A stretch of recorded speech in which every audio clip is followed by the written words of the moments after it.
नमस्कार. गोष्ट ऐकूया आषाढी एकादशीची. पुराण काळात मृदुमान्य नावाचा एक राक्षस होता.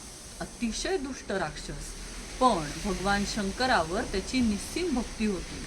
त्याने एकदा भगवान शंकराची खूप तपश्चर्या केली. त्याच्या त्या तपश्चर्येमुळे प्रसन्न होऊन भगवान शंकर त्याच्यासमोर प्रकट झाले.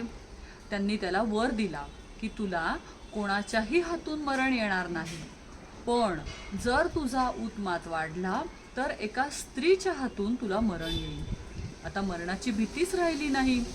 म्हटल्यावर मृदुमान्य अतिशय उन्मत्त झाला. तो सर्वांना त्रास देऊ लागला. त्याने देवांवरच स्वारी केली आणि त्या स्वारीमध्ये, त्या युद्धामध्ये त्याने देवांना हरवलं. आता देव घाबरले आणि मदत मागण्यासाठी भगवान शंकरांकडे गेले. पण श्री शंकरांनीच त्याला वर दिलेला असल्यामुळे शंकरही काही करू शकत नव्हते. आता काय करणार या विचाराने मृदुमान्यपासून वाचण्यासाठी सर्व देव भगवान शंकरासह एका गुहेमध्ये जाऊन लपून बसले. ते सगळे एकत्रित असल्यामुळे त्यांच्या एकत्र श्वासातून एक देवता निर्माण झाली आणि ही देवता म्हणजेच एकादशी. ह्या सर्वांची शक्ती एकत्रितपणे त्या देवतेला प्राप्त झाली आणि त्यामुळेच त्या शक्तीच्या साहाय्याने त्या एकादशीने मृदुमान्याला हरवलं आणि त्याचा वध केला.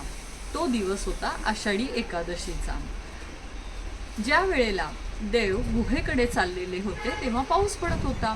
पावसामुळे सर्वांना स्नान घडलं आणि दिवसभर गुहेत कोंडून राहावं लागल्यामुळे सर्वांना आपोआपच उपवास घडला आणि म्हणून त्या दिवसापासून आषाढी एकादशीच्या दिवशी उपवास करण्याची प्रथा सुरू झाली.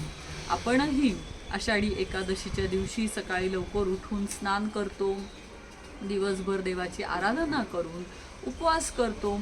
अशी ही आषाढी एकादशीची गोष्ट आवडली असेल तर कमेंटमध्ये नक्की सांगा.